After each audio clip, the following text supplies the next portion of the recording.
moving on to the next match, it is still the Pacific Nations Cup, and the next game that is taking place, it is going to be Fiji versus Tonga. The Pacific Islands going head-to-head in what always promises to be a physical encounter, and I'm glad that we get to see it as part of the Pacific Nations Cup. The last time we did see Fiji in action, it was actually in November last year for those autumn internationals. They did have their game up against Spain where they won 43 points to 13. They were able to lose.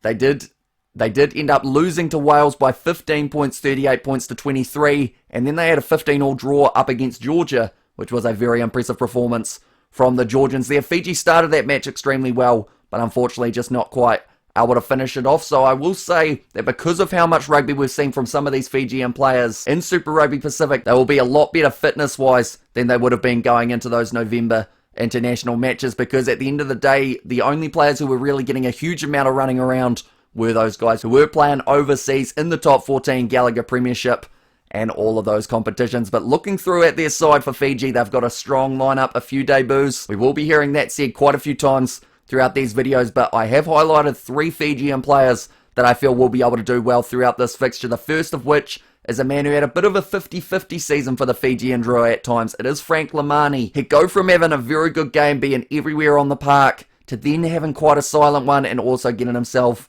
I think he got yellow or red carded in one of those mid-season fixtures, which he wouldn't have been too happy about, but he certainly brings an extra little bit of confidence to that backline for Fiji. And definitely because when you look at their lineup, number 9, Frank Lamani, number 10, it is Tete Tela, and then a few of those other guys slotting in there are Fijian draw players also. So that will help them out massively in this contest. Having a little bit of past experience with these same players, I think, would be absolutely huge for the Fijians in this matchup. Then the next name that I have got, he had a tremendous Super Rugby Pacific season. He hardly did any wrong. He played brilliantly in Fiji as well in their match up against the Highlanders. It is Vinaya Habosi getting to make his debut for Fiji in this match. He's powerful, he's quick, and he also just seems to have that X factor that Fiji will be loving to have out on the wing. And he also plays for the Fijian draw, so there's a little bit more chemistry that's already been built with some of these guys in the backline. Although this next man that I have got on my list is someone who didn't play for the Fijian draw. He was tearing it up in the top 14, and that is none other than Waisia Nayafelevu at Stade Francais. He's a great player. He also has that offload game, which will be brutal for Tonga if they aren't able to shut it down early, because we know with Fiji, when they start to find that fitness, that is when they are the most dangerous. When they're thinking clearly for the full 80 minutes, you can hardly stop them. And I think that's something that we'll be looking forward to in the 2023 World Cup as well. And I should mention, they don't even have Semi Radradra, Pafiliato, Joshua Tuasova, all players who are missing from this lineup, and it still looks very strong.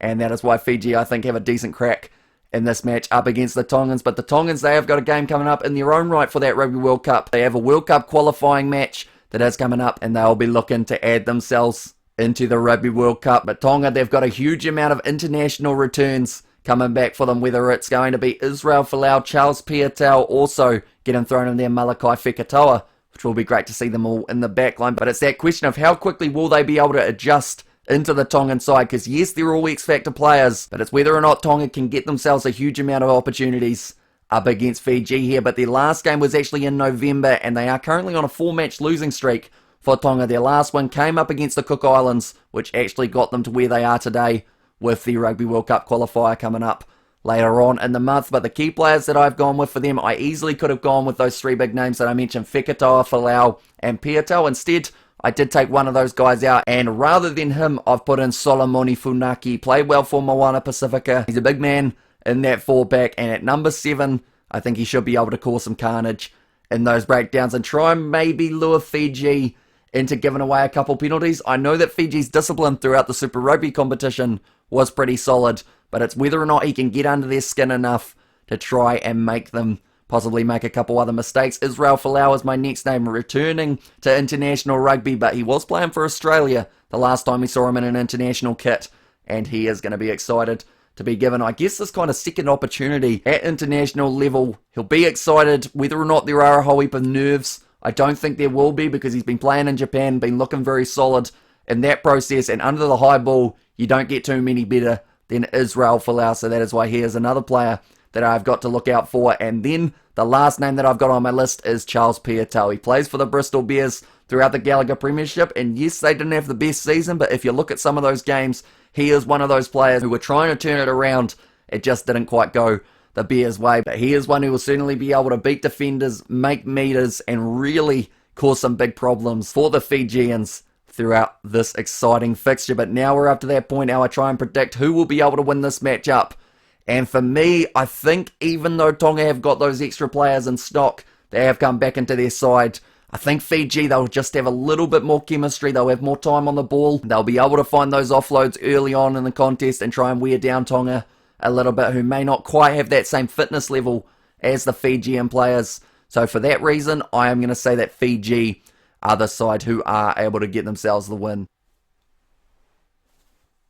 Here we go. It's done it. Unfortunately, Fiji was the only flag that I couldn't find, so I had to do a makeshift one, which I pretty much just put black and white. But Fiji, they are a tough side, and that is why I think they will be winning this match. And I'll say that they win it by 15 for this contest.